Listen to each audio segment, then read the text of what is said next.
This video answers common questions about the clinical application running slow on certain days. We all know that CPRS runs fine on most days but feels sluggish on certain days. What causes this? On a given day, there may be one or more systemic reasons causing the slowdown. This video explains those reasons and what can we do to help.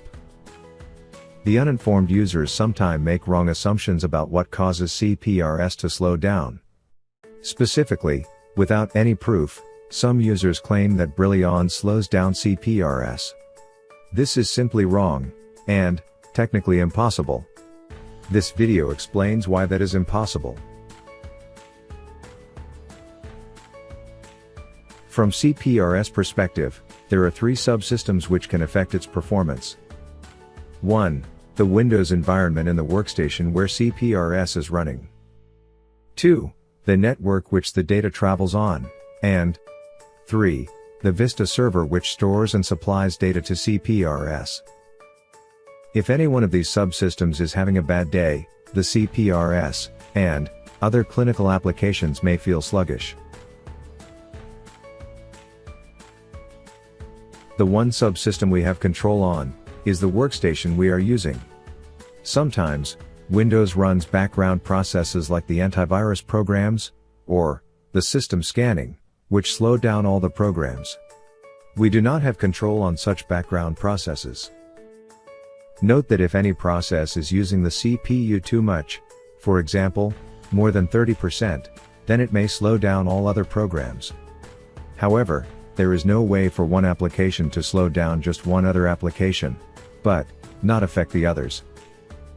We can see the CPU utilization in Task Manager, and try to close the rogue process with high CPU utilization. What can we do to keep the workstation running fast? Restart the workstation, at least twice, each week. Restarting Windows gives you a clean slate to start a fresh session. It also fixes the internal memory and network issues. Note that just logging off and logging back into Windows is not the same as restart. The network traffic is similar to a highway. When the highway gets congested, all the traffic slows down. Unfortunately, we have no control on how fast the signal can travel on the network. What can we do to reduce network congestion?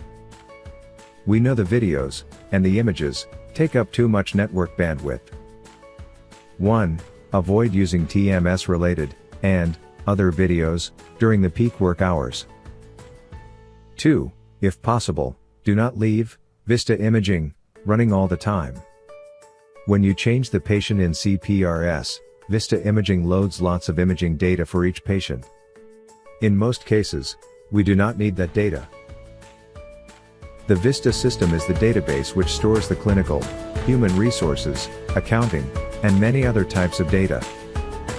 During each clinic visit, CPRS sends hundreds of requests to the Vista system, both to request and to save data.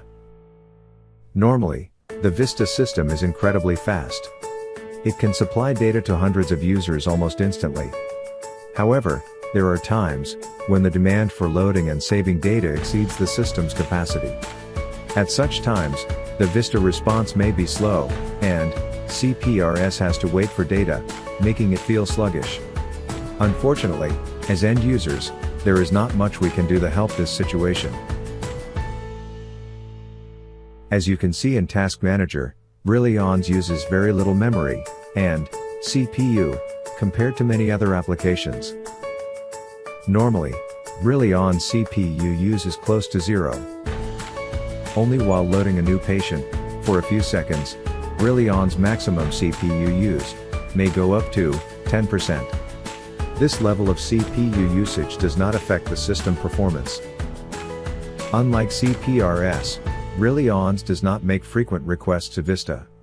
Therefore, Brillians has no negative impact on the network bandwidth, or the Vista system. Based on above facts, it should be clear that Brillians cannot slow down CPRS, or any other application. If you are concerned about an application running slow, take a look at the Task Manager. The slow, or The non-responsive application may show very high CPU utilization.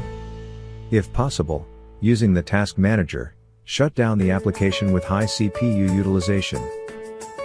Finally, do not forget to restart the workstation, at least twice, each week.